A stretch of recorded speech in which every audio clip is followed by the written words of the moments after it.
ब्रह्मानन्दं परमसुखदं केवलं ज्ञानमूर्ति द्वन्द्वातीतं गगनसदृशं तत्त्वमस्यादिलक्ष्यम् एकं नित्यं विमलमचलं सर्वधी साक्षिभूतम् भावातीतं त्रिगुणरहितं सद्गुरुं तं नमामि।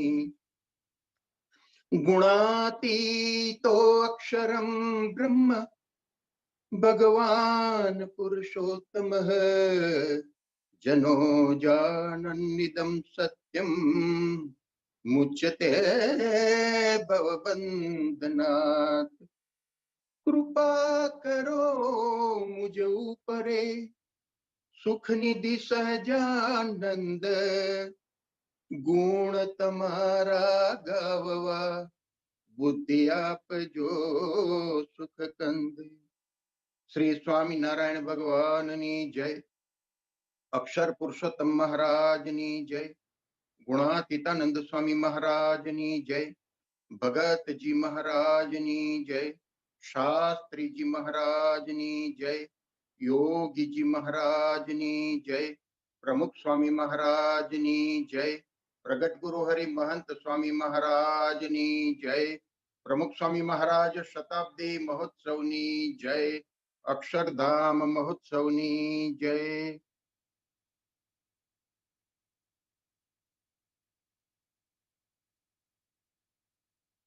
આયુર્વેદનો જે વિષય છે એ મહાન ગહન વિષય છે। એની અંદર નાની મોટી બધી વસ્તુઓ ઉપર ખ્યાલ રાખવાની જરૂરિયાત રહે છે। હવે આપણે મનુષ્ય દેહ છે એને તંદુરસ્ત રાખવા માટેનું જ્ઞાન જે શાસ્ત્રમાં છે ને એ શાસ્ત્રને આયુર્વેદ કહેવામાં આવે છે।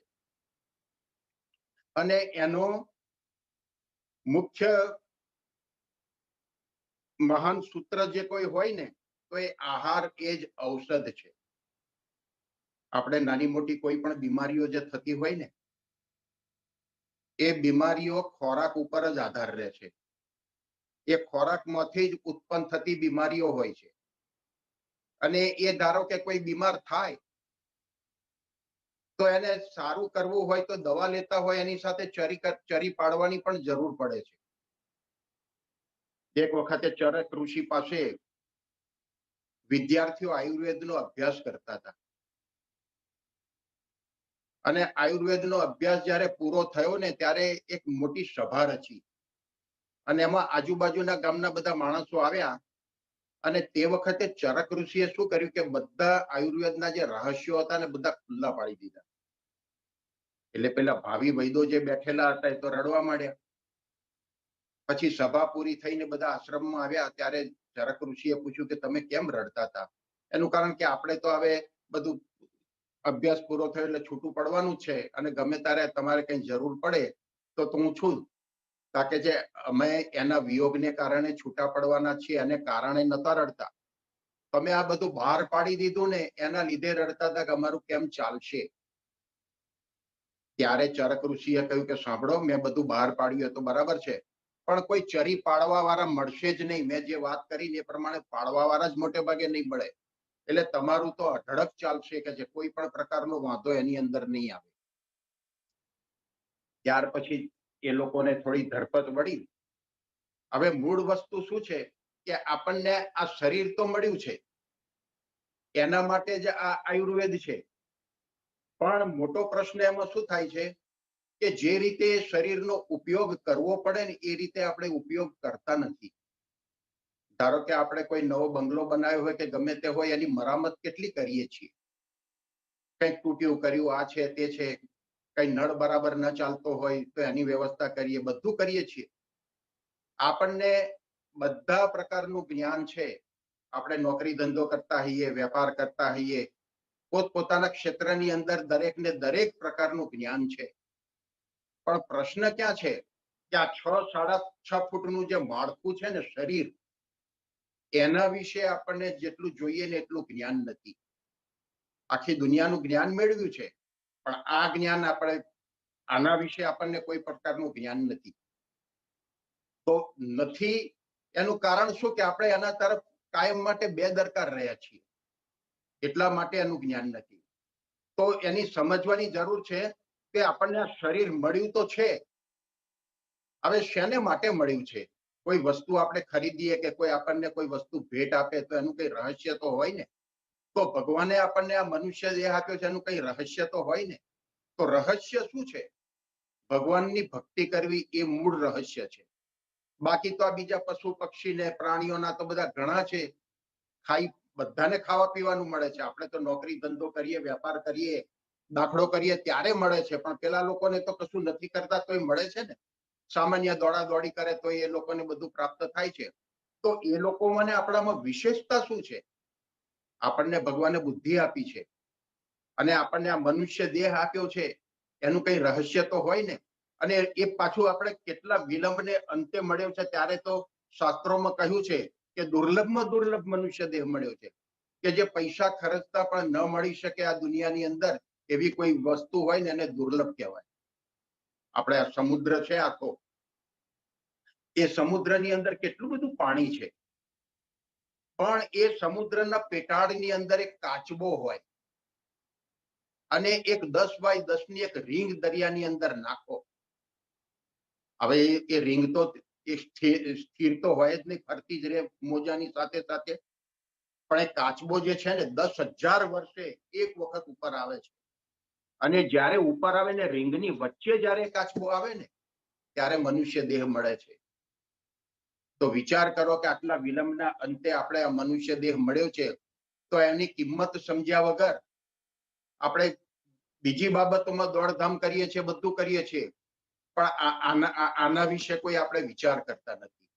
તો આના વિશે વિચાર કરવાની જરૂર છે કે આને સચવાય કેવી રીતે, આનું ધ્યાન કેવી રીતે રાખવું.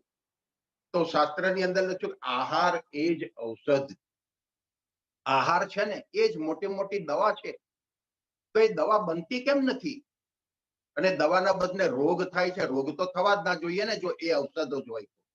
અને ઔષધ તો આપણે લઈએ છીએ દરરોજ, સવાર બપોર ને સાંજ. સવારે નાસ્તો કરીએ, બપોરે જમીએ, રાત્રે જમીએ, તેમ છતાં પણ રોગ કેમ થાય છે?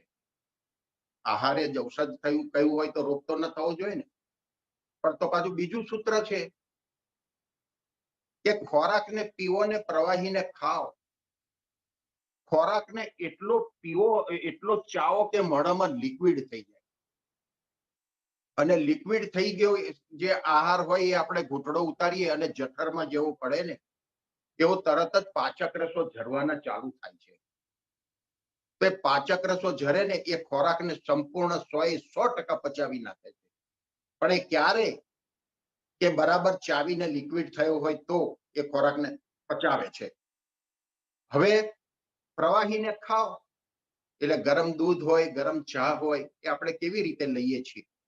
એ રીતે લઈએ એને પ્રવાહીને ખાધું કહેવાય.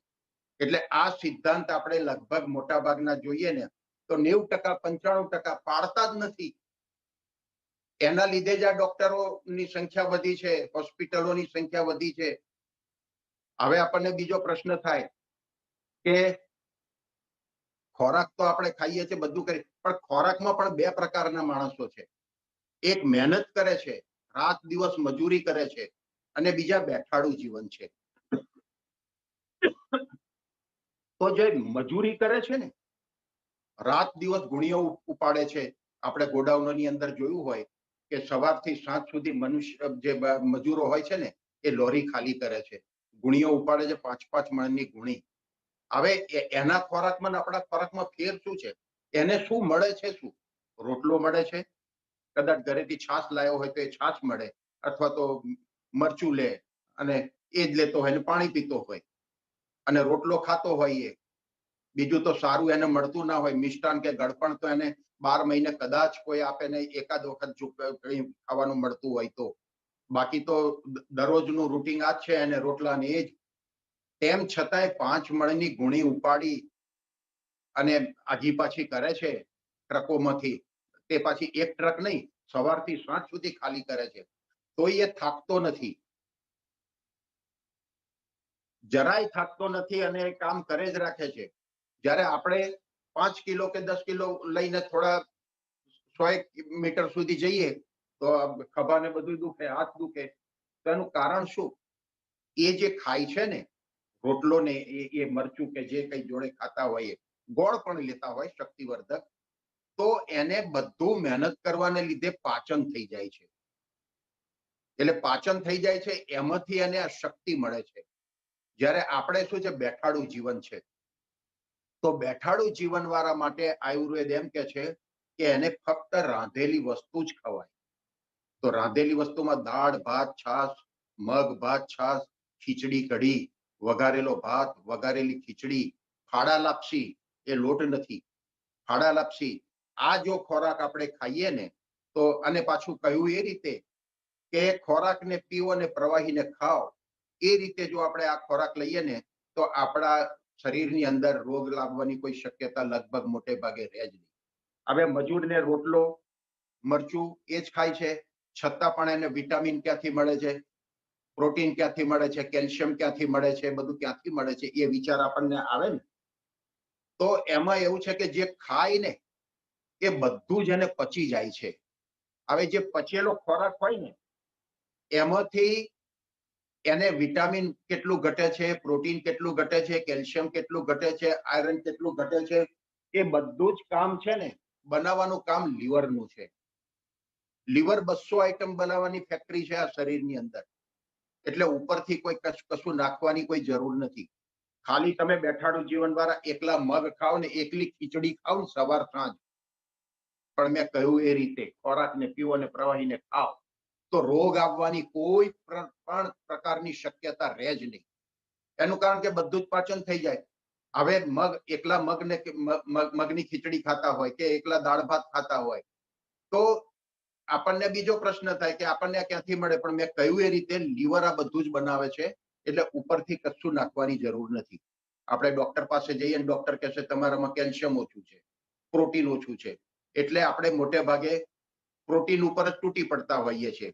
પણ શરીરને કેટલું જરૂર છે એ ડોક્ટરને પણ ખબર છે.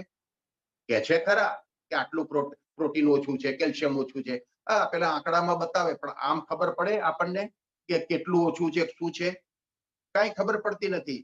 તો ભગવાને એવી રચના કરી છે કે એ જે લીવર છે ને એ લીવર બધું જ બનાવે છે, અને તે પાછું શરીરને કેટલું જરૂર છે, કેલ્શિયમની જેટલી જરૂર છે એટલું જ કેલ્શિયમ બનાવે છે, પ્રોટીનની જરૂર હોય એટલું જ પ્રોટીન બનાવે છે, બાકી વિટામિનને એટલે ઉપરથી નાખવાની કોઈ જરૂર નથી. ધારો કે ઉપરથી નાખ્યું, આપણે ઉપરથી ખાધું પણ પચતું ના હોય તો એ કેલ્શિયમ ને બધું ફાયદો શું કરે આપણને? કોઈ પણ પ્રકારનો ફાયદો થાય નહીં. હવે આ ખાવાની વાત તો કરી, પણ હવે કોઈને પાચન શક્તિ બિલકુલ મંદ હોય, પચતું જ ના હોય, તો એને શું કરવું જોઈએ?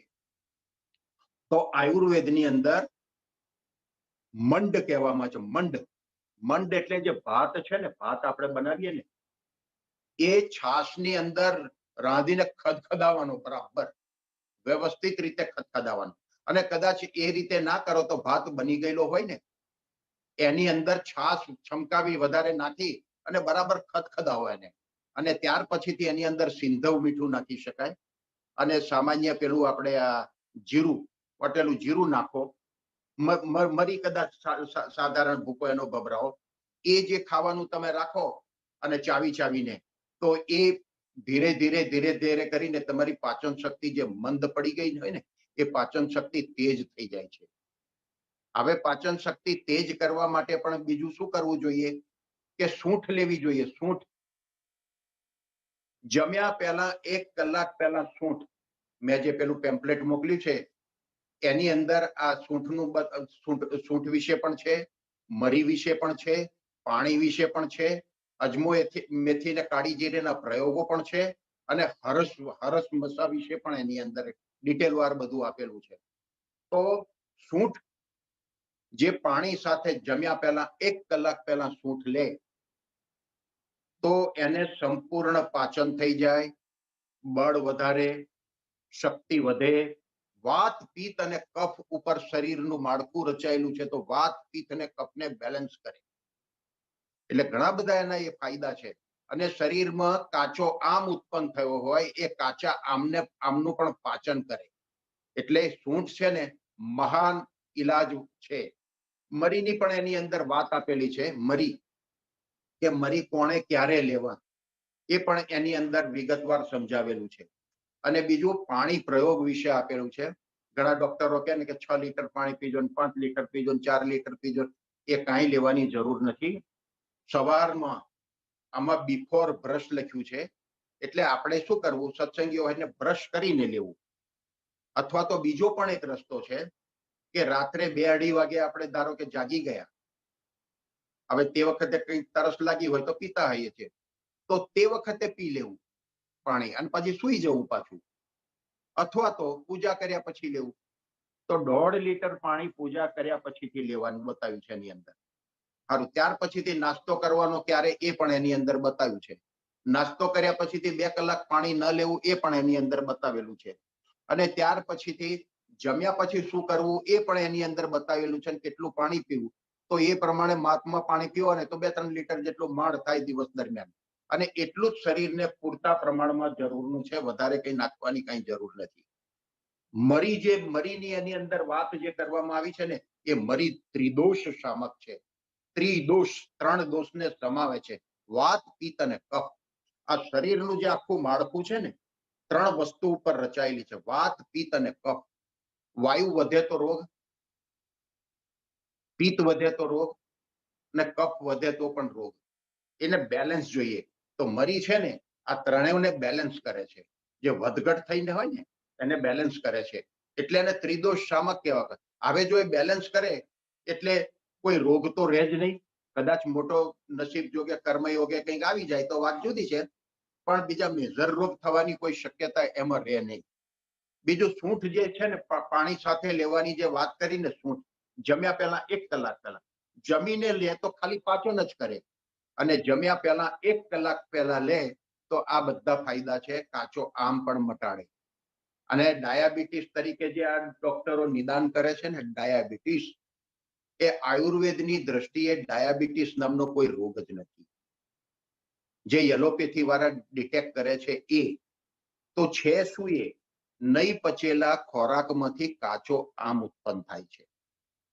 એ કાચો આમ લોહીની અંદર જ્યારે ભળે ત્યારે આ લોકો એને ડાયાબિટીસ તરીકે ડિટેક્ટ કરે છે.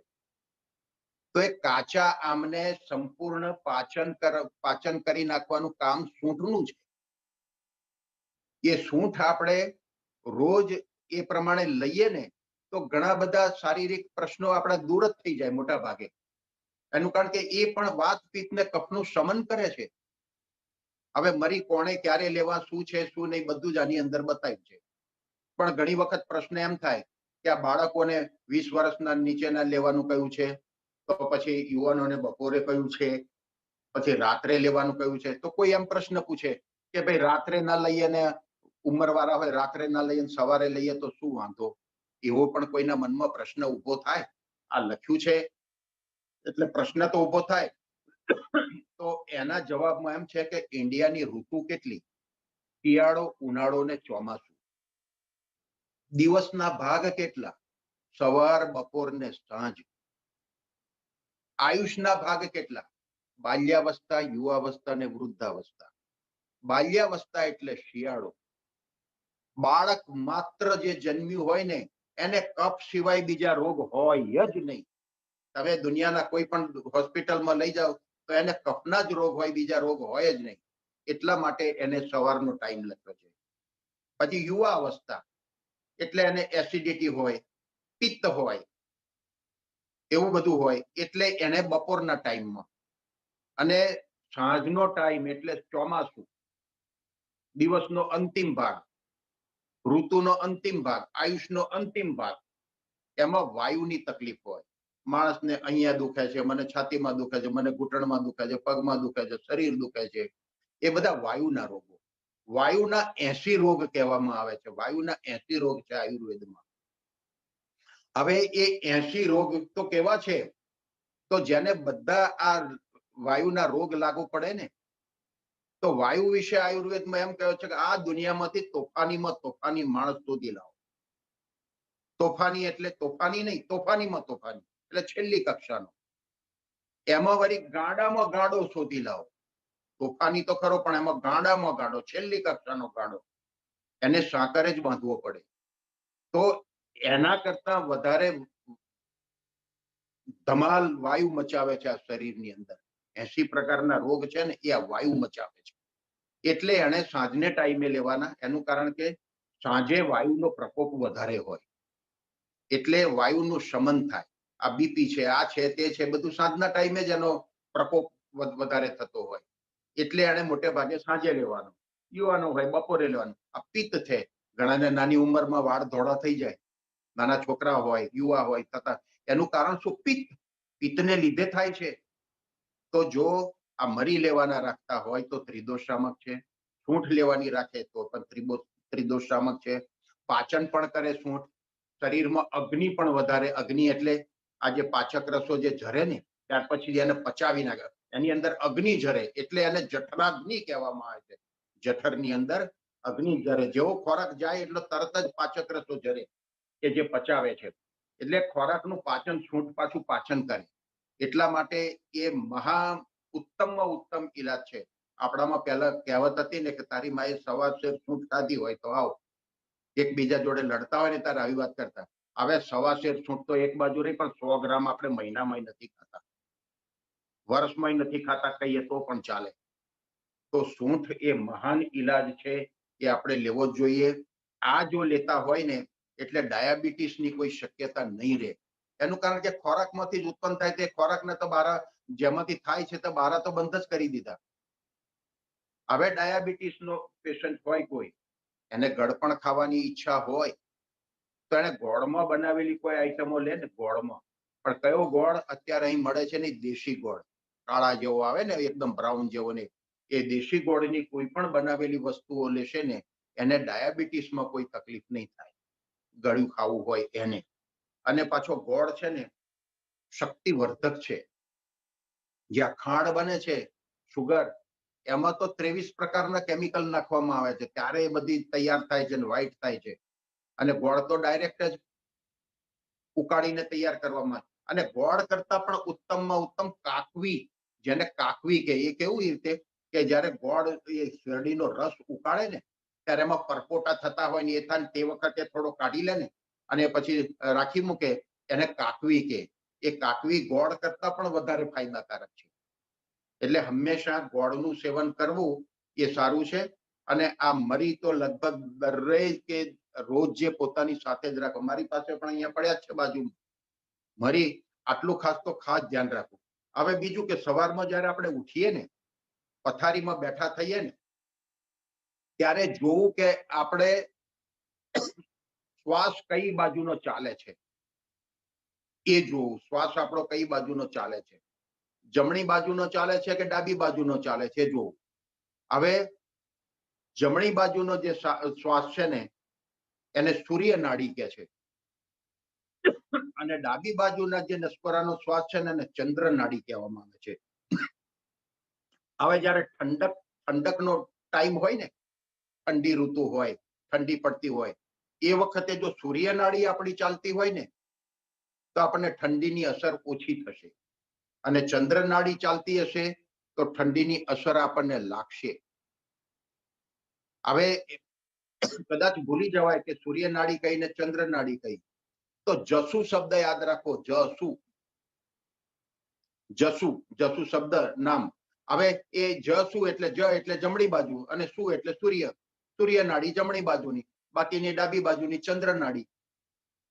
હવે જયારે ઉઠીએ ને ત્યારે આપણે એક કામ કરવું કે જે દિશામાં સૂર્ય ઉગતો હોય ને એ દિશા તરફ મુખ રાખી પથારીમાં અને ધીરે ધીરે ઊંડા શ્વાસ લેવા. ધીરે ધીરે, આમ સ્લોલી, એકદમ ધીરે ધીરે ઊંડા શ્વાસ લઈ અને છોડવા. ધીરે ધીરે ઊંડા લઈ અને છોડવા. એવું 5 મિનિટ સુધી કરવું, વધારે કરવાની જરૂર નથી. તો શું થશે કે શરીરમાં એના લીધે પણ ઘણા નાના મોટા રોગો થશે નહીં. એનાથી નાના મોટા રોગો કોઈ પણ પ્રકારના હશે ને એ બધા સાફ થઈ આવશે જ નહીં લગભગ. એટલે એક તો એ ટેવ પાડવાની જરૂર છે. બીજું, આપણે ઊંઘમાં પ્રશ્ન મોટામાં મોટો થતો હોય. ઘણા કે મને ઊંઘનું આમ છે ને તેમ છે ને, ડોક્ટર એમ કે 8 કલાક સૂવું ને 9 કલાક સૂવું. એ બધું કઈ કરવાની જરૂર નથી. મધરાત આયુર્વેદ એમ કે છે કે મધરાત્રી પહેલાની 1 કલાકની ઊંઘ, મધરાત્રી એટલે રાત્રે 12 વાગ્યા, રાત્રે 12 વાગ્યા પહેલાની 1 કલાકની ઊંઘ મધરાત પછીની 3 કલાકની ઊંઘ બરાબર છે. રાત્રે 12 વાગ્યા પહેલા 9 વાગે કોઈ સુઈ જાય તો 9 થી 10, 11 ને 12. ધારો કે 9 વાગે સુએ તો તરત ઊંઘ નહીં આવે, કલાક પછી આવી એમ માનો તો 2 કલાક તો મળે ને આપણને. તો 2 કલાક એ છે, તો 12 વાગ્યા પછીની 6 કલાકની ઊંઘ બરાબર છે. એટલે આ ખાસ ખ્યાલ રાખો. ઘણા શું કરે છોકરાઓ, રાત્રે 2-2 વાગ્યા સુધી વાંચે, 3-3 વાગ્યા સુધી વાંચે, આખી રાતના ઉજાગરા કરે, દિવસે સૂતા હોય ના સૂતા. તો થાય શું કે જ્યારે વાંચન કરે ને ત્યારે આંખ રિસીવ કરે છે, આંખ વાંચે છે, મગજ રિસીવ નથી કરતું. તો એ લોકોએ શું કરવું જોઈએ? ઊંઘની એક સાયકલ છે. ધારો કે કોઈ વ્યક્તિ 9 વાગે સૂઈ ગઈ, તરત ને તરત ઊંઘ નહીં આવે, અડધો કલાક એની અંદર ઉમેરી દો. અડધો કલાક ઉમેરો એટલે 9:30 થયા. હવે 9:30 થી 1.5 કલાકની સાયકલ ગણવાની. 9:30 ની અંદર 1.5 ઉમેરે તો કેટલા થયા? 11. 11 માં 1.5 ઉમેરે તો 12:30. 12:30 માં 1.5 ઉમેરે તો 12:30 માં 1.5 ઉમેરીએ તો 2 વાગે, બરાબર? તો 2 વાગે ધારો કે કોઈ ઉઠી જાય ને તો ઉજાગરો નહીં નડે. 12:30 ઉઠે તો ઉજાગરો નહીં નડે. પણ 2 માં 1.5 ઉમેરે તો 3:30. 3:30 માં 1.5 ઉમેરો તો 5. 3:30 ને 5 ની વચ્ચે જો કોઈ ઉઠી જાય ને તો એને ઉજાગરો નડશે. એનું કારણ કે સાયકલ બ્રેક થઈ. સાયકલ બ્રેક થઈ એટલે ઉજાગરો નડશે. આપણે ઘણા બધાને અનુભવ હશે કે ધારો કે પ્લેન પકડવાનું હોય અને વહેલી સવારે નીકળવાનું હોય અને ભલે 11 વાગે સૂતા હોય આપણે, અને પછી એકદમ સૂઈએ વિચારોમાં તો એકદમ ઊંઘ ક્યારે આવી જાય ખબર નથી પડતી, પણ આપણે અચાનક જ ઉઠી જઈએ છીએ. અચાનક જ્યારે ઉઠી જઈએ છીએ ને ત્યારે કોઈના ઉઠાડ્યા વગર, તો તે વખતે સાયકલ પૂરી થઈ ગયેલી હોય છે, આપણને ખ્યાલ નથી હોતો.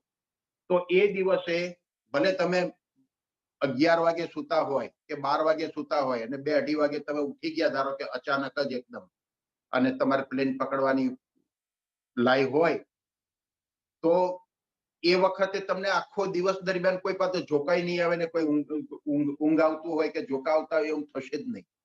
એનું કારણ કે સાયકલ બ્રેક થઈને તમે ઉઠ્યા. પણ જો કોઈ તમને ઉઠાડ્યા હોય તમને, તો તમને ઉજાગરો નડશે એ વખતે. એટલે આ એક ખાસ ધ્યાન રાખવું. બીજું કે આપણને પાઇલ્સ થાય છે, તો પાઇલ્સની તો આખી વિગત આપી દીધી છે. અજમો, મેથી ને કાળી જીરીના જે પ્રયોગો છે એમાં પણ કેવી રીતે લેવું, કેવી રીતે બનાવવું, એ પણ આખી વિગત આપી છે. એટલે એના વિશે આપણે બહુ ડિટેલમાં જતા નથી. હવે ઢીંચણ, આ ઢીંચણના જે પ્રોબ્લેમ બધાને થાય છે મોટે ભાગે, તો એ પ્રશ્ન છે શું, ત્યાં આગળ યુરિક એસિડ જમા થતો હોય છે. એ યુરિક એસિડ જમા થાય છે એટલે ઢીંચણનો ભાગ ને બધો જામ થઈ જાય છે. ઘસારો પણ હોય અમુક ટાઈમે, એવું આપણે ના નથી કહેતા. હવે તમે ડોક્ટર પાસે જાઓ ને તો મોટે ભાગે બધા ડોક્ટરો ઓર્થોપેડિક એમ જ કહે છે કે તમારે ઢાંકણી બદલવાની છે. એ ઢાંકણી બદલવાની છે એ કહે તો કોઈ જરૂરી નથી, અને મહેરબાની કરીને કોઈને આવો પ્રશ્ન હોય તો ઓપરેશન કરાવતા પણ નહીં. ઓપરેશન કરાવવાની પણ જરૂર નથી. એ યુરિક એસિડ જે જમા થાય છે ને એને માટે લેવાનું રસાયણ ચૂર્ણ. રસાયણ ચૂર્ણ ગળો, ગોખરું ને આમળા આવે એની અંદર. અને ગઢડાની અંદર, અમદાવાદની અંદર એક વૈદ છે, એ વૈદ બનાવે છે. એનું ઉત્તમમાં ઉત્તમ આ હોય છે રસાયણ ચૂર્ણ. એનું કારણ કે એમાં દાળુ હળદર નાખે છે અને બીજી વસ્તુ નાખે છે, એટલે એનો પાવર ને બધું વધી જાય છે, અને ઘણું સારું એનું રસાયણ ચૂર્ણ ઘણું સારામાં સારું આવે છે. તો એ રસાયણ ચૂર્ણ જમ્યા પછી 1-1 ચમચી બપોરે જમો કે રાત્રે જમો તો 1-1 ચમચી જો લેવામાં આવે ને રસાયણ ચૂર્ણ, તો આ કોઈ પણ પ્રકારનો આ જે યુરિક એસિડ હશે ને એ નીકળી જશે.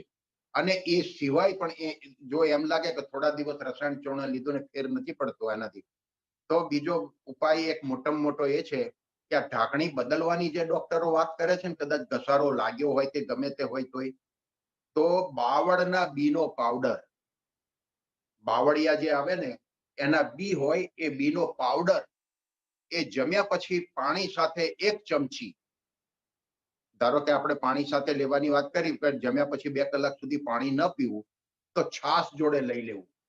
છાશ એક મોટો ગ્લાસ હોય અને છાશ જોડે લઈ લેવું, અને રાત્રે પણ છાશ જોડે લઈ લેવું. અને ત્યાર પછી પાણી પીવું હોય તો પેલો 2 કલાકનો આપણે ટાઈમ આપ્યો છે પેમ્પલેટમાં, પણ આ છાશ લીધી હોય ત્યાર પછી જો કદાચ લેવું હોય તો અડધા કલાક પછી લઈ લો, થોડું આ લીધું હોય ત્યારે. તો શું કરશો કે તમારે જે ડોક્ટર ઓપરેશન કરવાનું કે છે ને, એ ઓપરેશન કરાવવાની કોઈ પણ પ્રકારની જરૂર જ નહીં પડે. ઓપરેશન કરાવવાનો અર્થ જ નથી, અને જરૂર નહીં પડે ઓપરેશનની, અને સારું થઈ જશે. એટલે એ ઢાંકણી બદલવાની વાત કરે છે ને, એટલે એ કોઈ દિવસ આપણે એમાં જવું જ નહીં. ડોક્ટર કહેતો આપણે ઓપરેશન કરાવવું. આ મજૂર ઇન્ડિયાની અંદર હોય છે, લારી ખેંચે છે, સવારથી સાંજ સુધી લારી ખેંચે છે.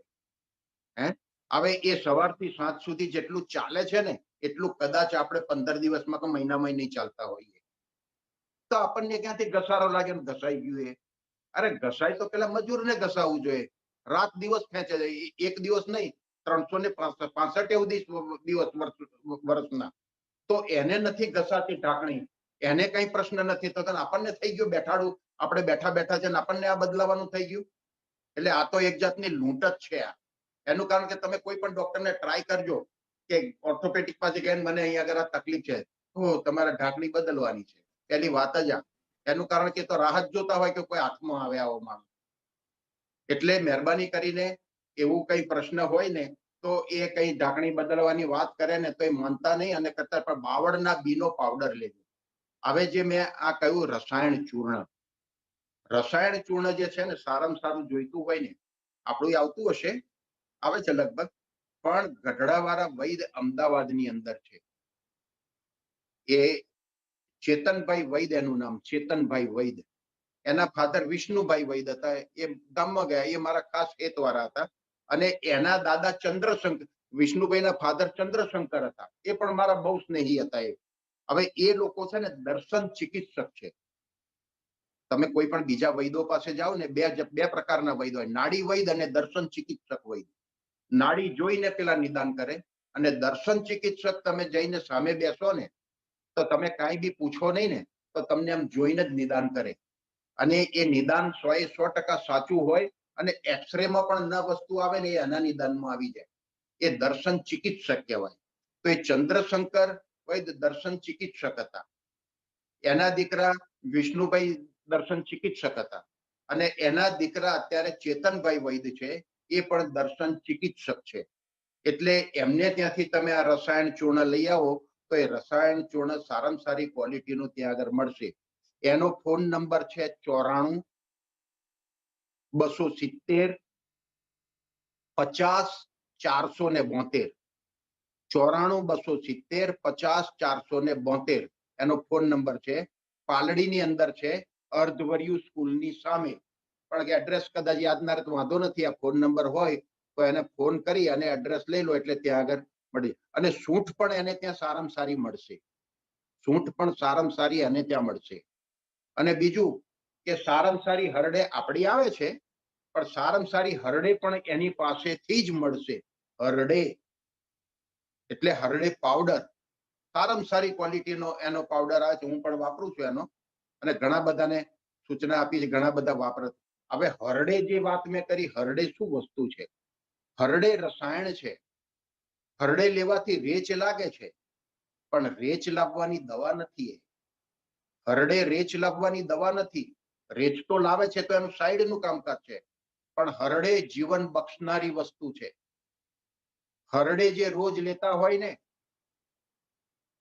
તો એને 100 દિવસ સુધી કોન્સ્ટન્ટ હરડે લેવામાં આવે. નરણા કોઠે સવારે, વહેલી સવારે લીધી હોય, અને ત્યાર પછીથી કઈ નાસ્તો પાણી કરવું હોય તો 2-2.5 કલાક પછી, 2 કલાક પછી, તો સવારે નરણા કોઠે જે હરડે લીધી હોય ને, એવી તમે 100 દિવસ સુધી કોન્સ્ટન્ટ લો, તો તમારા આંતરડા છે ને કાચ જેવા ચોખ્ખા થઈ જાય.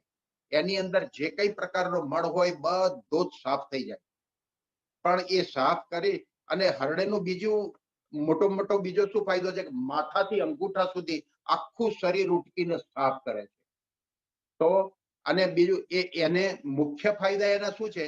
રેચ તો લાવે છે, એટલે બધા મોટા ભાગે લોકોના શું માન્યતા છે કે હરડે એટલે રેચ લાવવાની દવા. રેચ લાવવાની દવા નથી. એનું મુખ્ય કામ આ 100 દિવસ બધું ચોખ્ખું આખું શરીર ઉટકીને સાફ કર્યા પછીથી મુખ્ય ફાયદા એના પછી ચાલુ થાય છે. હાડકાની શુદ્ધિ, હાડકાને લગતા તમામ પ્રકારના રોગ દૂર કરે, લોહીની શુદ્ધિ, લોહીની અશુદ્ધિ દૂર કરે, લોહી એકદમ ચોખ્ખું કરે, માંસની શુદ્ધિ, માંસને લગતા રોગો તમામ જે હોય એ દૂર કરે, અને નાડીઓની શુદ્ધિ, આ શરીરની અંદર જે નાડીઓ છે ને એની શુદ્ધિ. તો શું બાકી રહ્યું શરીરમાં? એટલે હરડે જેવી તો આ પૃથ્વી ઉપર બીજી કોઈ ચીજ જ નથી. મહાનમાં મહાન વસ્તુ છે. એના માટે એમ કે છે ઓકી દાંતણ જે કરે, ઓકી દાંતણ જે કરે, આપણે દાંતણ કરીએ ને ઊલ ઉતારીએ ને, એ ઓકી દાંતણ જે કરે નરણા હરડે ખાય, નરણા કોઠે દૂધે વાળું જે કરે એ ઘેર વૈદ ન જાય. નરણા કોઠે હરડે એટલે વહેલી સવારે. ઘણાને એમ થાય કે મારે 8 વાગે તો કામ ઉપર જવાનું હોય ને હારું સવારમાં 2-3 શરૂઆતમાં 2-3 રેચ લાગે, તો એ રેચ લાગે તો શું કરવું? તો એક કામ બીજું કરવું, રાત્રે 2 વાગ્યાનું એલાર્મ મૂકી અને હરડે ને બધું બાજુમાં રાખ્યું હોય તો એક મોટી ચમચી ટેબલ સ્પૂન હરડે પાણી સાથે લઈ અને સૂઈ જવું. એટલે સવારમાં ઉઠો ને એટલે એવો જ પહેલો રેચ લાગે, બીજો લાગે, ત્રીજો લાગે, 3 રેચમાં સાફ થઈ જાય. અને શરૂઆતમાં પાણી વધારે ફેંકશે. હરડેમાં જેવા સંડાસ જવા બેસે એટલે પાણી ફેંકે, એ શરીરમાં ખોટું પાણી હોય એને જ બહાર કાઢે છે. એટલે એ ધ્યાન રાખવું ખાસ, ખોટું પાણી જ બહાર ફેંકે છે. અને હરડે શરીરમાંથી કોઈ પણ કાચી પાકી નહીં, પરિપક્વ થઈને કચરો હોય એને જ સાફ કરે છે. જ્યારે એલોપેથી રેચ લઈએ ને તો કાચું પાકું બધું બહાર કાઢે ને શરીર લૂઝ થઈ જાય. અને હરડે લીધા પછીથી જેમ જેમ હરડે તમે લો ને એમ એમ સ્ફૂર્તિ આવતી જાય, જેમ જેમ સંડાસ જેમ એમ સ્ફૂર્તિ આવતી જાય, શરીર ઢીલું ના પડે. અને અમુક ટાઈમ સુધી લીધી હોય પછી આપણને અનુભવ થશે કે સવારમાં 4 વાગે ઉઠ્યા હોય ને જેવી સ્ફૂર્તિ હોય ને એવી સ્ફૂર્તિ રાત્રે 12 વાગે પણ એવી ને એવી સ્ફૂર્તિ રહે હરડે લેવા વાળાને. એટલે હરડે જીવન બક્ષનારી વસ્તુ છે, હરડે રસાયણ વસ્તુ છે. હવે નાના બાળકો જે હોય ને, તો નાના બાળકની માતા ધારો કે એક્સપાયર થઈ ગયા, હવે બાળકનું તો બીજાના આશ્રય જ પોષણ કરવાનું રહ્યું. તો આખી હરડે આવે ને, ખારેક જેવી આવે છે, આખી હરડે ખારેક જેવી, પાવડર નહીં. તો એને ખલ આવે ને, આપણે આરસનો આવે કે પથ્થરનો ખલ કોઈ લીધો હોય તો એની અંદર એક ટેબલ સ્પૂન પાણી નાખી અને હરડે એ ઘસવાની, આપણે ચંદનની ગોટી ઘસતા હોય ને એવી રીતે એ ખલમાં ઘસવાની. અને એક ઘસારો ચમચી બાળકને પીવડાવે સવારે, તો એ બાળકની માતા જીવતી હોય ને અને જેટલી દરકાર એની રાખે ને એના કરતા હરડે એની દરકાર વધારે રાખે. છોકરું માદું જ ના પડવા દે, હૃષ્ટપૃષ્ટ થાય.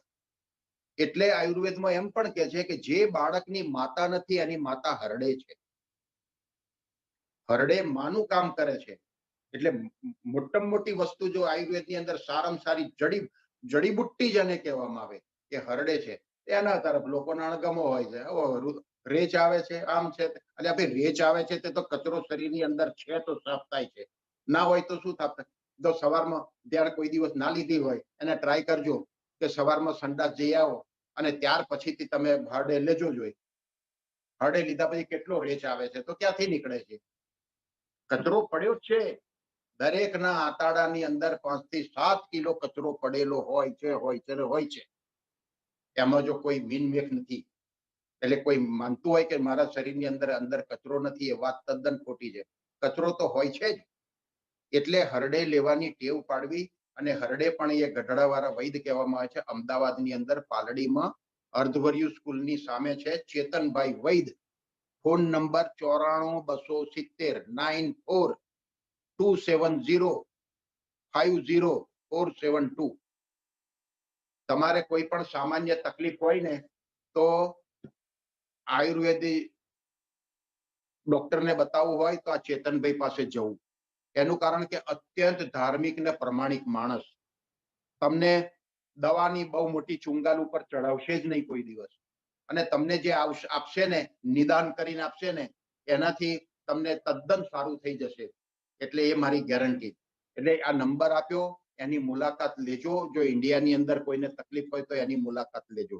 અહીં આગળ પણ કોઈને તકલીફ હોય ને, ઇન્ડિયા જ્યારે જાઓ ત્યારે એની મુલાકાત લેજો.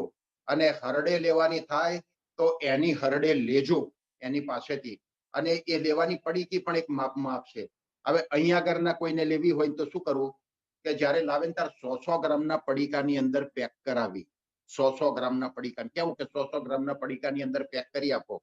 એટલે 1 કિલો થાય તો એનું 10 પેકેટનું પેકિંગ કરી આપશે. તો 5 કિલો હરડે લાવે ને તો લગભગ 1.5 વર્ષ જેવાની કે 1.5 વર્ષ સુધી ચાલે, નિરાશ થઈ જાય. ધારો કે 10 ગ્રામ હરડે રોજ લેતા હોય તો મહિનાની 300 ગ્રામ થઈ, તો 12 મહિનાની 12 તારી 36, 3.6 એટલી થઈ. તો 5 કિલો લાયા હોય તો વર્ષ ઉપર નીકળી જાય. હવે હરડેની કિંમત કેટલી છે? લગભગ પહેલા ઓછી હતી, અત્યારે 275 કે 300 ની હોય. તો 300 ની હોય, 300 રૂપિયા કિલો કદાચ હોય કે આજુબાજુ હોય, તો 1500 કે 2000 ની થઈ એમ માનો.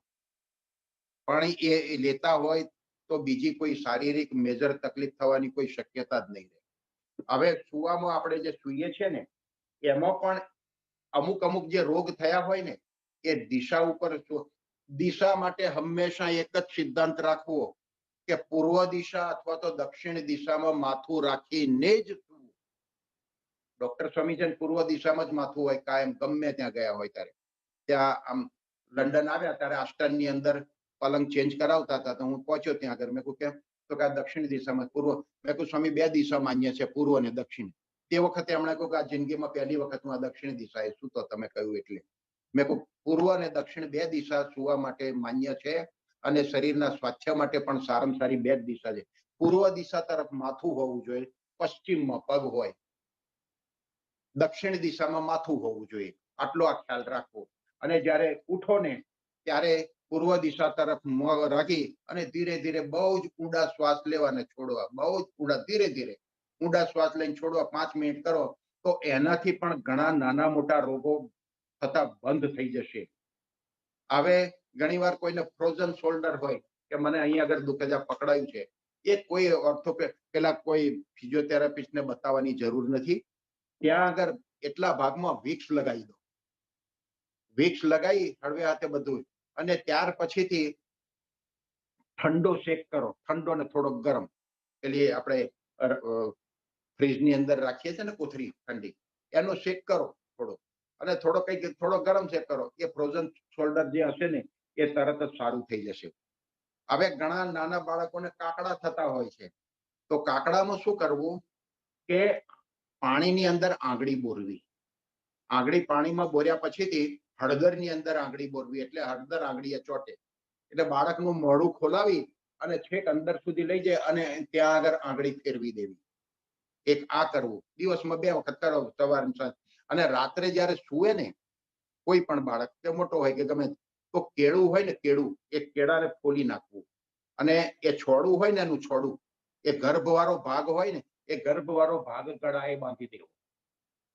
તો એનાથી કાકડા બિલકુલ સારા થઈ જશે. ઓપરેશન કરાવવાની એ જરૂર નહીં પડે.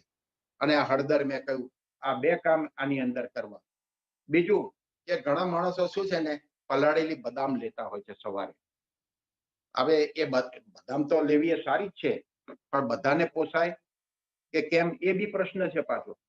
તો આપણે મગફળી આવે ને, મગફળી, એના જે દાણા આવે ને, સિંગ દાણા, એ રાત્રે પાણીની અંદર તમે પલાળો અને સવારે તમે એને લો ને, ચાવી, તો જેટલો બદામમાં ફાયદો છે ને એટલો જ ફાયદો આની અંદર છે.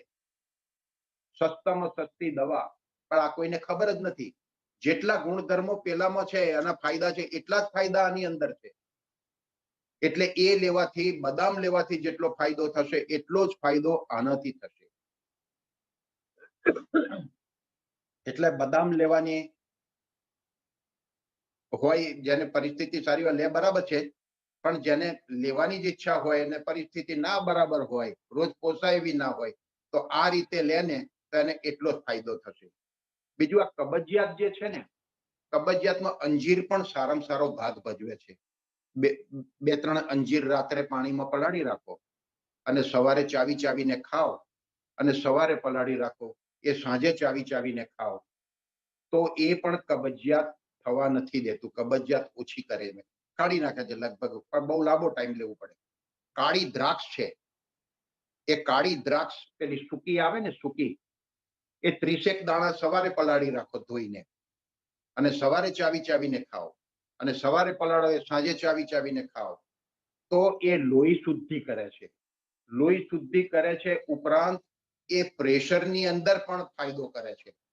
એટલે એ પણ અનુકૂળતા હોય એને લેવી. બીજો એક મોટામાં મોટો આપણા ખાવા પીવામાં ક્રેઝ છે ફ્રૂટ સલાડ. એ તો પોઈઝન જ છે.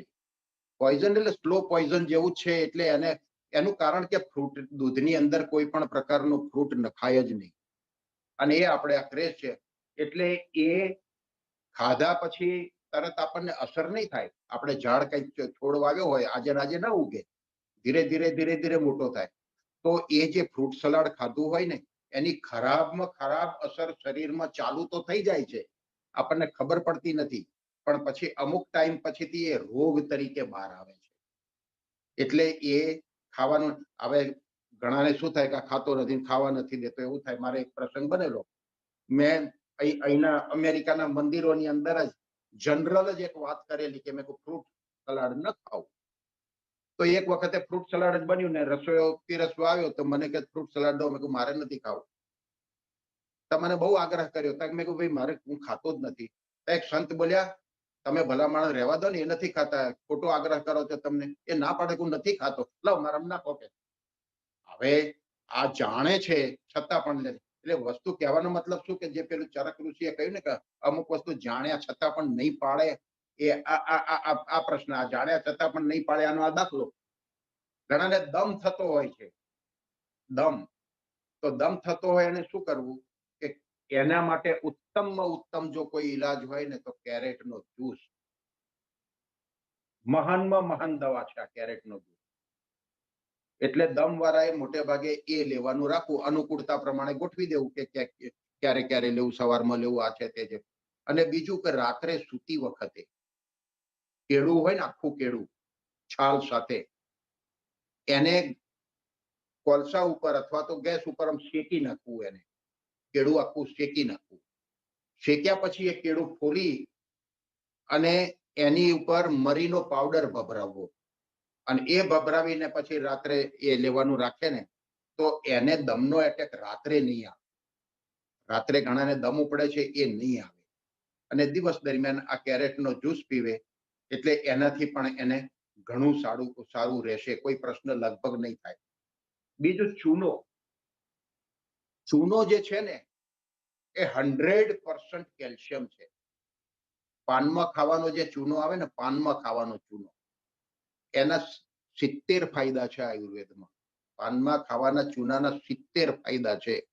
એ પાનમાં ખાવાનો ચૂનો 1 ગ્લાસ પાણીની અંદર ઘઉંના દાણા જેટલો જ નાખી અને ઓગાળીને એ પાણી પીવાનું. તો 70 ફાયદા એના છે. જેની યાદ શક્તિ ઓછી હોય ને એ પણ વધે. પછી જે છોકરાની મંદ બુદ્ધિ વાળો છોકરો હોય ને એના માટે પણ ઉત્તમમાં ઉત્તમ છે. અને બીજા ઘણા બધા રોગોમાં કામ આવે છે.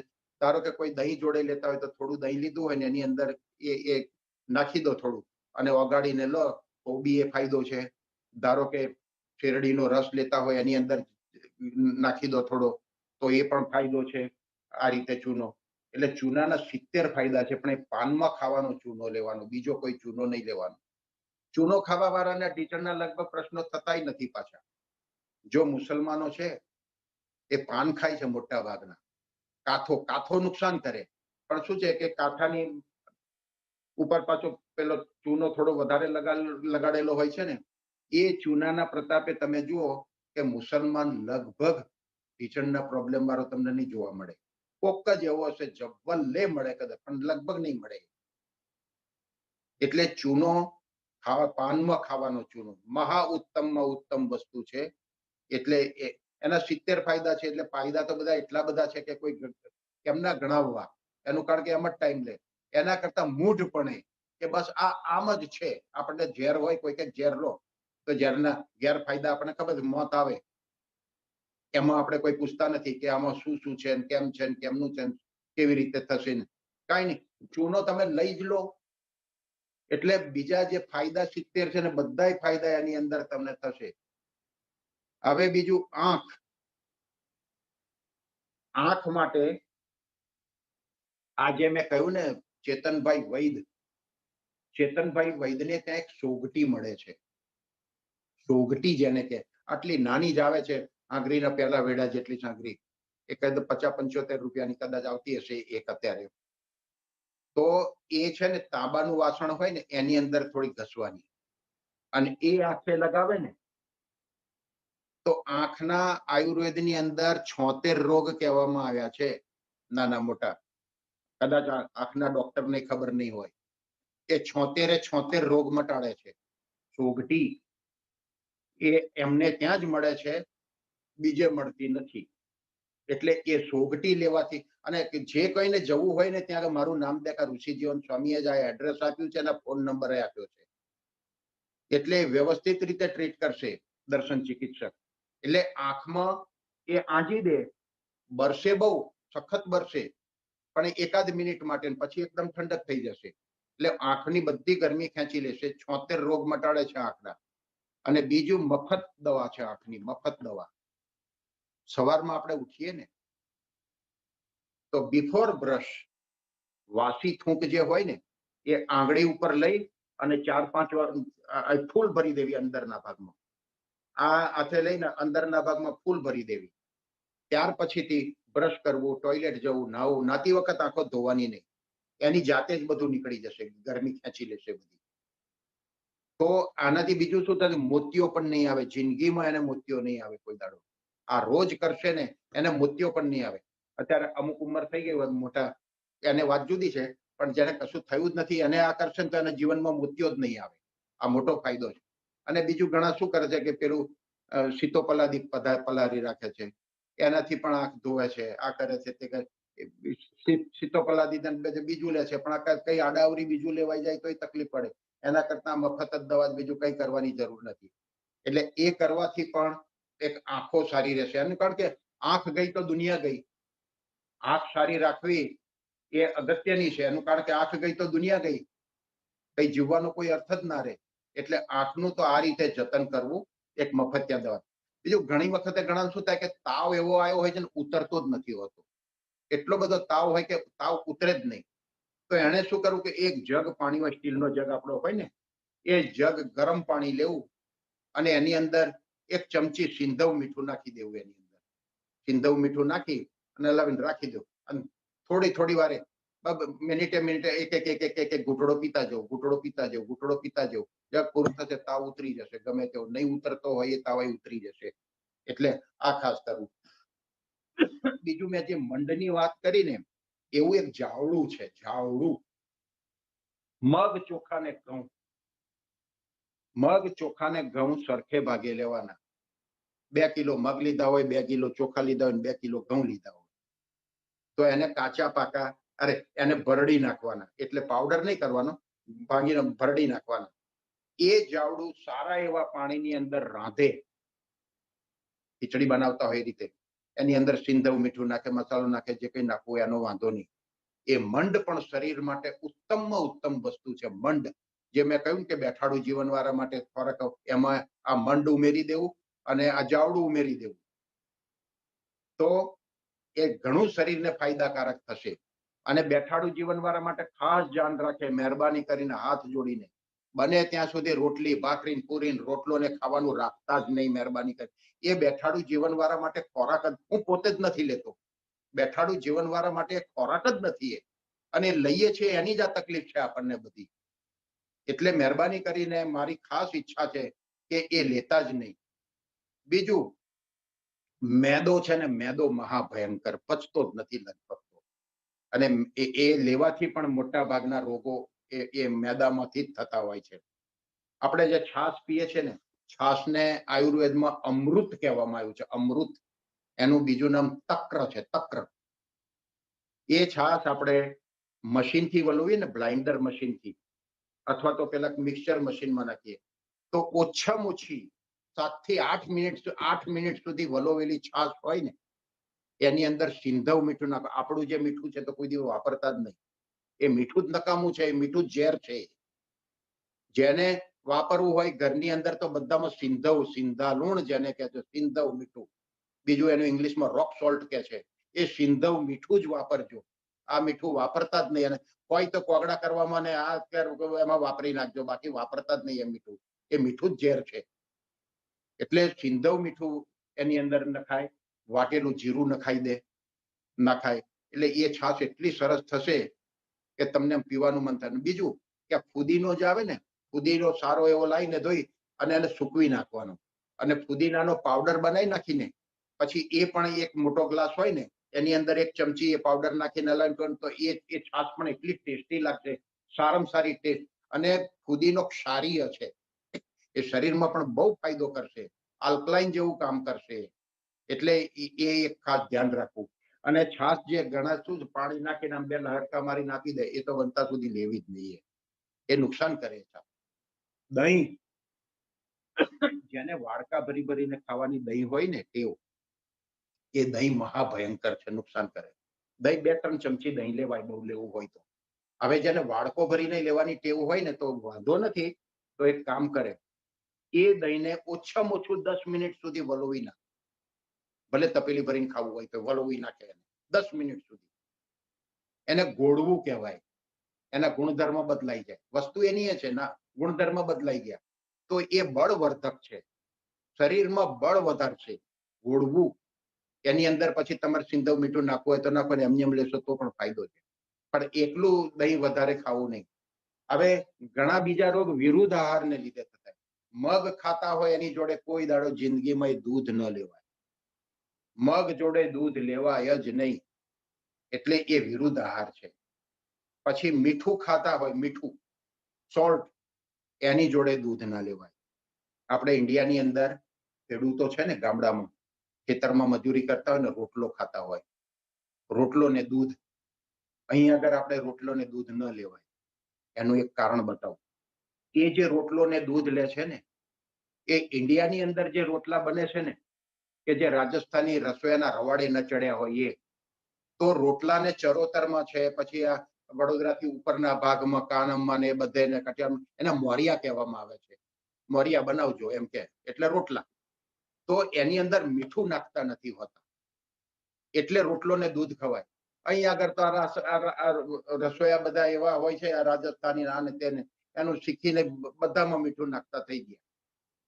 એટલે મીઠું દૂધ લેવું હોય તો પછી રાત્રે સૂતી વખત એકલું જુદું લેવાય, પણ આની જોડે નહીં. મીઠું નાખેલી કોઈ પણ વસ્તુ હોય, શાક હોય એમાં મીઠું હોય, બીજું હોય એમાં મીઠું હોય, એની જોડે દૂધ લઈએ આપણે તો આપણે માનીએ કે દૂધ સારું છે. એ તો ખોટી વસ્તુ નથી. દૂધ સારું જ છે, પણ એ દૂધ નુકસાન કરે.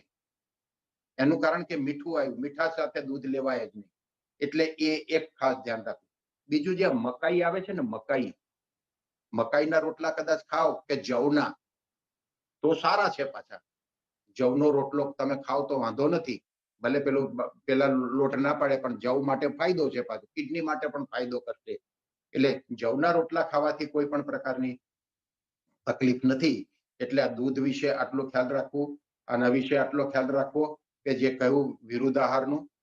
હવે બીજો પ્રશ્ન છે, આપણે જે કિડની છે ને, કિડની, એ કિડનીમાં એને સાફ રાખવી હોય કે કિડનીની કોઈ તકલીફ થાય જ નહીં એવું કરવું હોય તો શું કરવું? કે આ ધાણા આવે છે ને, ધાણા, લીલા ધાણા, કોથમીર કે છે ઘણા, આપણે એને લીલા ધાણા કહીએ. એ લીલા ધાણાની જોડી લેવી.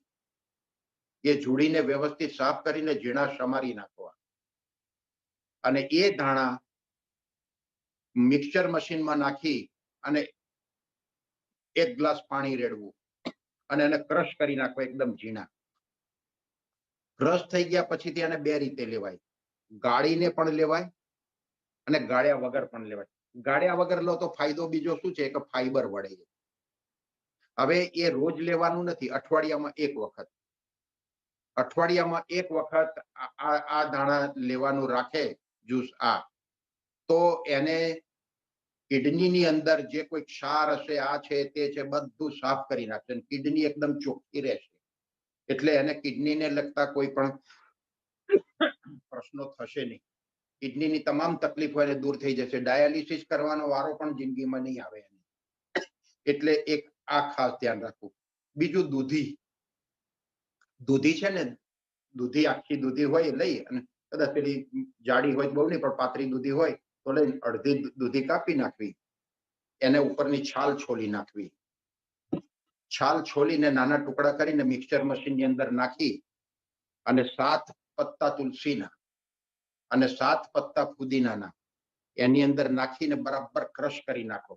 અને ક્રશ કર્યા પછીથી એને નીચે ઉતારી અને ગાળી લો.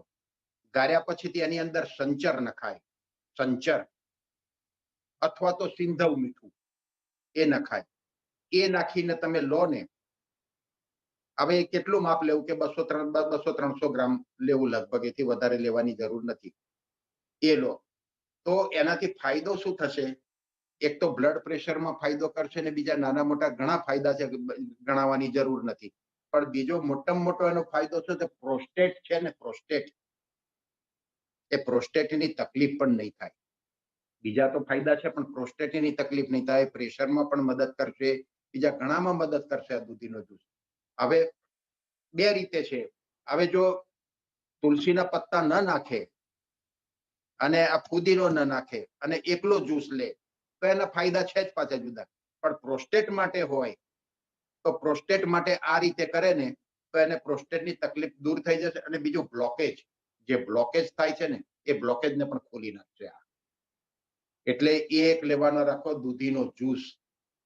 એની અંદર 7 પત્તા ટુકડા કરીને મિક્સચર મશીનમાં નાખી અને 7 થી 10 પાના તુલસીના અને આપણે આ ફુદીનાના, ક્ષારીય છે ફુદીનો, એટલે એ નાખીને બરાબર ક્રશ કરી અને લેવાનું. હવે ઓછામાં ઓછું 2 થી 3 મહિના સુધી કરે. 21મા દિવસથી તો એની અસર જણાવવાની ચાલુ થઈ જશે.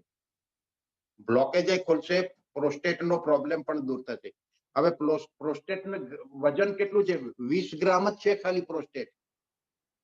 અને ખરાબ થાય ને તો બગડે ને તો 50-60 ગ્રામ સુધી જઈને 60 ગ્રામ થી સીધું 100 ગ્રામ સુધીનું વજન વધી જાય છે પ્રોસ્ટેટનું. અને પછી કેન્સર ને તે થતું હોય છે એની અંદર. એટલે આ રાખશે પ્રોસ્ટેટની જેને તકલીફ થવાની હોય, શરૂઆત લાગતી હોય, એને આ કરશે ને એટલે એને કોઈ પણ જાતનો વાંધો આમાં નહીં આવે. બીજું ઘણા આપણે સત્સંગમાં જોઈએ છે, બહારે જોઈએ છે, ઉપવાસ.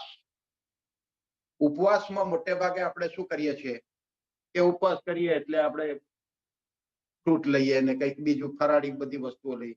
એ ફરાળી વસ્તુઓ જે છે ને ગેસ બનાવવાની ફેક્ટરી છે. ગેસ જ થાય છે એનાથી. અને એ ખરેખર ઉપવાસનો ફાયદો જોઈતો હોય ને જેને, એને બને ત્યાં સુધી નિર્જળા કરવા. નિર્જળા ન થાય તો સાદું પાણી પીને કરવું. એ પણ ન થાય તો લીંબુનું પાણી કે જ્યુસ પીને કરવું.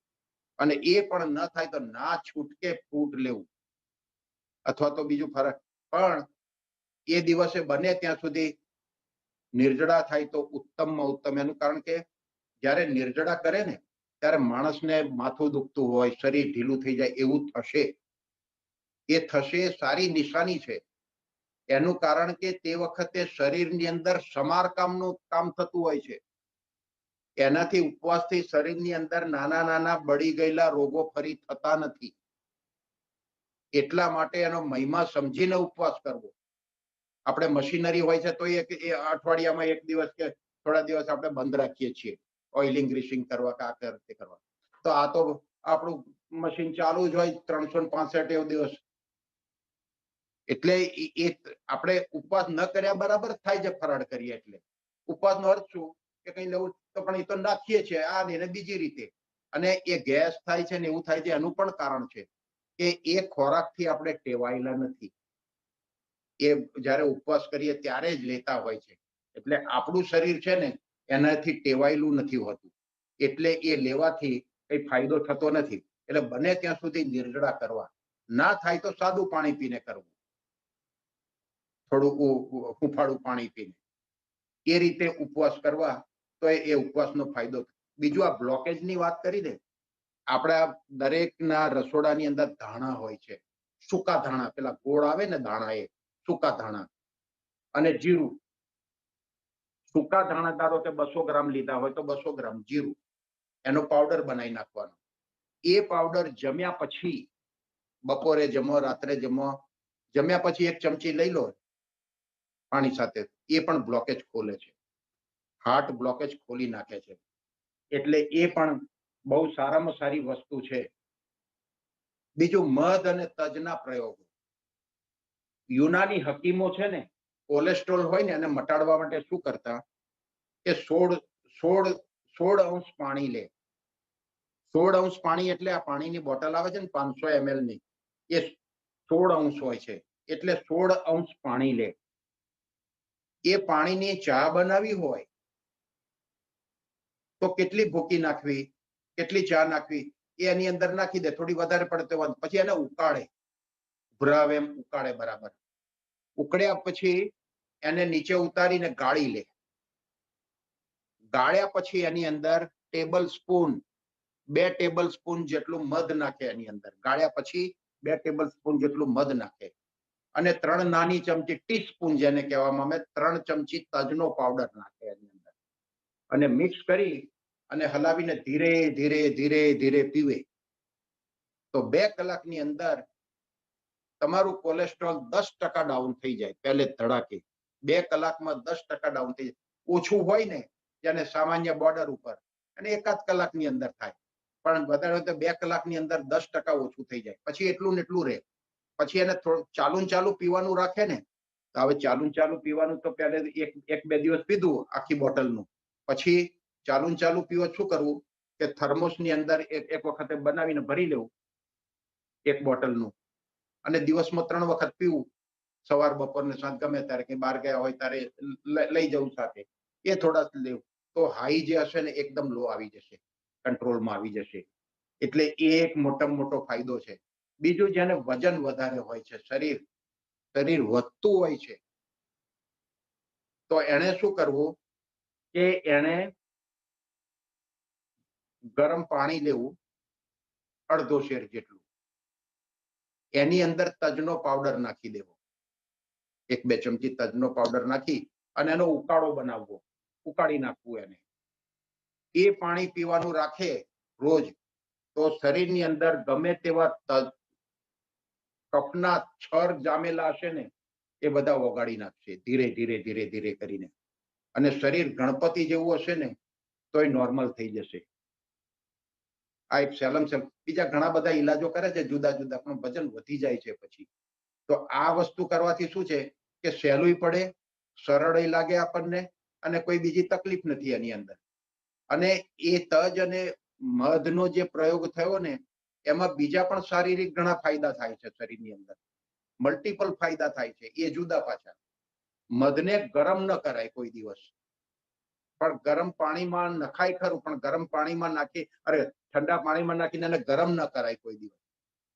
અને મધ લેવું એ ઠંડા પાણી સાથે ના લેવું, તો પાછું એ કફ ને શરીર વધારે છે. ડોક્ટરે કોઈ વખતે કે વૈદ્ય કોઈ કહ્યું હોય કે તમે મધ ને ઘી સાથે દવા લેજો, કોઈ દવા એવી આપી હોય ને એમ કે મધ ને ઘી સાથે લેજો, તો મધ ને ઘી ઇક્વલ ના લેવાય.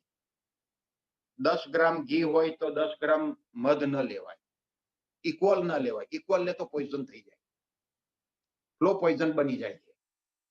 તો કા મધ વધારે, ઘી ઓછું, ઘી વધારે, મધ ઓછું, એ પ્રમાણે લે ને તો વાંધો નહીં. અને આ ખાસ ધ્યાન રાખવું કે મધને ગરમ પાણીની અંદર નાખીને કોઈ દિવસ ઉકાળવું નહીં. આ એક ખાસ ધ્યાન રાખવું કોલેસ્ટ્રોલ માટે. બીજું, કેલ્શિયમની પણ વાત આવી ગઈ. હવે જે મકાઈ છે ને, મકાઈના ઉપરના ભાગમાં જે પેલા રેસા આવે છે ને, કોર્ન સિલ્ક જેને કહે, એ જે રેસા આવે છે ને, એ રેસા લગભગ આટલા લઈ અને એને ઉકાળવાના. ઉકાળીને જે પાણી નાખ્યું હોય એની અંદર, તો પાણી ધારો કે થોડું બરી જાય એની અંદર અડધું અડધ, ત્યારે એને નીચે ઉતારી લઈ અને ગાળી લઈને એ પાણીને પીવે ને, તો એનાથી કોઈ કલ્પના ન કરી હોય એટલા રોગો મટે છે. કેન્સરમાં એનાથી ફાયદો થાય છે, પ્રોસ્ટેટમાં એનાથી ફાયદો થાય છે, સોરાઇસિસ હોય તો સોરાઇસિસ, ચામડીના બધા રોગો લગભગ મટાડે છે. એટલે મલ્ટિપલ ઘણા બધા ફાયદા છે. એ લીધાથી જ ખ્યાલ આવશે. એ લેશે ને તો બધા જે હઠીલા રોગો કઈ જતા નથી, આવા સોરાઇસિસ જેવા, એ પણ ધીરે ધીરે કરીને ઓછા થઈ જશે. એટલે કોણ એ બહુ જ અગત્યની વસ્તુ છે. એટલે એ એક લેવાનું હંમેશા ધ્યાન રાખવું. ઘણી વખતે સવારમાં ઉઠીએ તમ થાક જેવું લાગતું હોય, માથું ભારે થઈ ગયું હોય લાગતું હોય, તો શું કરવું કે જમણું નસકોરું ખરું ને, જમણું નસકોરું, ડાબુ નસકોરું દબાવીને જમણા નસકોરે શ્વાસ લેવો ઊંડા અને છોડો થોડી વાર, તો 5-1 મિનિટની અંદર માથું ઉતરી જશે. અશક્તિ જેવું ઘણી વખત થાકી ગયા હોય એવું લાગે, તો પછી જમણું નસકોરું જમણું દબાવીને ડાબાથી શ્વાસ લેવો અને છોડવો, તો એનાથી પણ આ ઘણી તકલીફ ઓછી થઈ જશે. અને તરત જ આમ તમને આમ ફ્રેશ થઈ જશો. થોડા ટાઈમની અંદર જ એમ લાગશે કે ના હવે બરાબર છે. એટલે આટલા બધા ફાયદા આની અંદર છે, આ જુદા જુદા આ નાની મોટી વસ્તુઓના. તો તેમ છતાં પણ હવે જો ધ્યાન આપણે નથી રાખતા તો જ આ બધી આ તકલીફો આપણને થતી હોય છે. નાળિયેરનું તેલ, ઘણા કે મને ઊંઘ નથી આવતી કે બીજા ત્રીજા નાના મોટા પ્રશ્નો હોય છે, તો નાળિયેરનું તેલ આવે, આ કોપરેલ આવે ને જામેલું, એ સિવાય પણ નાળિયેરનું તેલ આવે છે. એ તેલ પગના તળિયાની અંદર, બંને તળિયાની અંદર માલિશ કરી વ્યવસ્થિત રીતે અને સૂઈ જાય તો એને એક તો ઊંઘ, સારામાં સારી ઊંઘ આવશે. પછી પીઠનો જે દુખાવો થતો હશે ને, એનો પાછળનો પીઠના દુખાવામાં પણ ફાયદો થશે. પગને ઘૂંટણના તકલીફ થતી હશે એમાં પણ ફાયદો કરશે. હેમરોઇડ કે એટલે આ પાઇલ્સ, એની અંદર પણ ફાયદો કરશે. સોજા આવતા હશે, સોજા પણ ઉતારવામાં ફાયદો કરશે. પેટનો દુખાવો થતો હશે તો પેટનો દુખાવો પણ એનાથી મટશે. આંખોનું તેજ વધશે, એનાથી આંખોનું તેજ પણ વધશે. એટલે આટલા બધા ફાયદા છે નાળિયેર તેલના. નાળિયેરનું તેલ છે ને પગે લગાવવું એટલે એનાથી આટલા ફાયદા થાય છે. તેલ જ લેવું, લિક્વિડ જ આવે, એ તેલ જ લેવું. એટલે એને ઘણા બધા ફાયદા છે એના. હવે જુઓ કે આ ફાયદા છે એનું કારણ બીજું પણ છે. આપણે જોઈએ કે ઉત્તમમાં ઉત્તમ ને સાત્વિકમાં સાત્વિક ખોરાક કયો? ઉત્તમમાં ઉત્તમ ખોરાક કયો? ઉત્તમમાં ઉત્તમ ખોરાક મગ અને ચોખા. એનું કારણ એક છે કે ધર્મ કાર્યની અંદર પણ એ જ વપરાય છે. મગ વપરાય છે અને ચોખા વપરાય છે. શ્રીફળ વપરાય છે, નાળિયેર વપરાય છે, શ્રીફળ ધર્મ કાર્યની અંદર. તો એ એના ફાયદા એટલા બધા, ઘણા બધા ફાયદા છે. હવે એ નાળિયેરને આપણે ફોડીએ ને પછી લીલું જે કોપરું નીકળે એના ટુકડા કરી અને પાણીની અંદર નાખી અને થોડું ઉકાળો તો એ પાણી આલ્કલાઇન થઈ જાય છે. પાણી શરીરમાં ઉત્તમ ફાયદો કરે છે. એટલે નાળિયેર એ પણ ઘણા બધા એના ફાયદા છે. એનું કારણ કે ધર્મ કાર્યની અંદર વપરાય છે. પંચામૃત જેને કહેવામાં આવે છે, પંચામૃતના પણ ફાયદા છે. સાથે કે ધર્મ કાર્યની અંદર જે વસ્તુ વપરાતી હોય ને એના બધા ફાયદા. હવે ઘણી વાર કોઈને બ્લડ પ્રેશર બહુ હાઈ થઈ ગયું હોય અને ચાલુ દવાથી ઉતરતું ના હોય તો શું કરવું કે સૂઈ જાય ને ત્યારે આ ડૂંટી ખરીને ડૂંટી ઉપર બરફનો ટુકડો મૂકી દેવો. એટલે આમ થોડી વાર સૂઈ રહેશે, ધીરે ધીરે ધીરે ધીરે કરી અને પ્રેશર ડાઉન થતું જશે. પણ લો પ્રેશર વાળા આ પ્રયોગ ન કરે. બરફ ના હોય કદાચ ટુકડો, તો ઠંડુ પાણી હોય ને એ સૂઈ જાય તો થોડું થોડું થોડું થોડું ઠંડુ પાણી રેડવું એની ઉપર. ઠંડુ પાણી રેડવાથી પણ એ થાય. અને એ કદાચ ના કરવું હોય તો પછી પાણી ભરેલો લોટો મૂકી દેવો એની ઉપર, એક ગ્લાસ મૂકી દેવો. તો એના કરતા તે વખતે જે હાઈ બ્લડ પ્રેશર થયું હશે ને એ એકદમ ઓછું થઈ જશે. એટલે એ ખ્યાલ રાખવો. બીજું કોલાઇટિસ ઘણા બધાને થતું હોય છે અને એ મટતું જ નથી જલ્દી. તો એને તો શું કરવું કે મગ રાંધેલું જ ખાવું, તીખું તરેલું બધું બંધ કરી દેવું બિલકુલ. અને જે પીળી હળદર આવે છે ને, પીળી હળદર, અને બીજી સફેદ હળદર, આંબા હળદર કે છે, આંબા હળદર વ્હાઈટ આવે, અને પેલી બીજી પીળી હળદર આવે, તો એ બેયને ભેગી કરી એનો જ્યુસ કાઢી નાખે અને 2 અંશ જેટલો લગભગ એને જ્યુસ લે ને નરણા કોઠે, અને ત્યાર પછી બીજું કંઈ લેવું હોય તો કલાક 1.5 કલાક જવા દે એને. અને એક તો મગનો મારો, મગના પાણીનો મારો રાખે, મગ ચોખાની ખીચડીનો મારો રાખે, તો એને કોલાઇટિસ જાય. બીજા પછી એને ચટાકા લેવાના બંધ કરી દેવા પડે, તો કોલાઇટિસ જાય નહીં. તો કોલાઇટિસ કોઈ સંજોગોમાં જાય નહીં. એટલે આ એક ખાસ ધ્યાન રાખવાનું. બીજું, આપણે જે મગની ખીચડી બનાવીએ છીએ ને, ચરોતરમાં બને છે કે બીજે બનતી હોય, તો એમાં શું થાય કે ચોખા વધારે ને મગ ઓછા નાખીએ છીએ આપણે. પણ કચ્છી લોકો શું કરે, મગ વધારે અને ચોખા ઓછા. તો એ શું કરે કે ફોતરાવાળી મગની દાળ હોય ને, ફોતરાવાળી મગની દાળ, તો 3 કિલો મગની દાળ ફોતરાવાળી હોય મગની, તો 1 કિલો ચોખા. 3 ભાગ મગ, 1 ભાગ ચોખા. એની ઢીલી ખીચડી બનાવે, ઢીલી. અને એની અંદર પછી ઘી નાખી અને છાશ સાથે લે. હવે આ તેલ જે છે ને, તેલ આપણે ખાઈએ છીએ આર્ટિફિશિયલ તેલ છે. એ તેલ જ નથી, એ નુકસાન કરે છે તેલ. એના કરતા ઘીનો વપરાશ કરવો. ડોક્ટરો ઘીની ના પાડે છે, છતાં પણ ઘીનો વપરાશ કરવો. આયુર્વેદ ઘીનું પ્રતિપાદન કરે છે, ડોક્ટરોને એમાં કઈ ખ્યાલ આવતો નથી. એટલે ઘી લેવામાં કોઈ પણ પ્રકારનો વાંધો નથી, ઘી લેવું.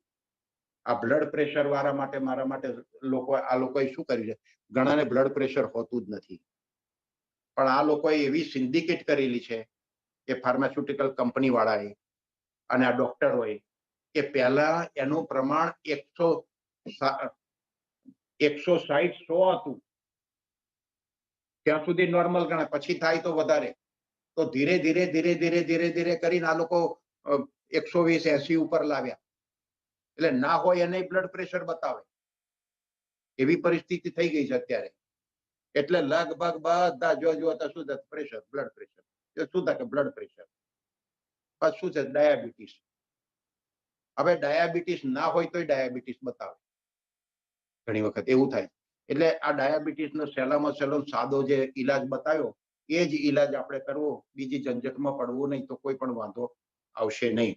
અને ઇન્ડિયાની અંદર જે કોઈ હોય એને નાની મોટી કોઈ તકલીફ હોય, તો મેં વૈદનું જે કહ્યું ને, ચેતનભાઈ વૈદ, પાલડી ભઠ્ઠા, અર્ધવર્ય સ્કૂલની સામે. અને તેમ છતાં યાદ ના રહે તો ફોન નંબર મેં કહ્યો છે એ ફરી રિપીટ કરું છું, 94-270-50-472, ચેતનભાઈ વૈદ. એનો સંપર્ક કરો તો એ દર્શન ચિકિત્સક છે. એ જે નિદાન કરશે, પ્રમાણ કરશે, એ પ્રમાણભૂત જ હશે, અને ખોટા ખર્ચા પણ નહીં થાય, અને ખોટી દવા પણ નહીં આપે. એટલા પ્રમાણિક માણસો છે.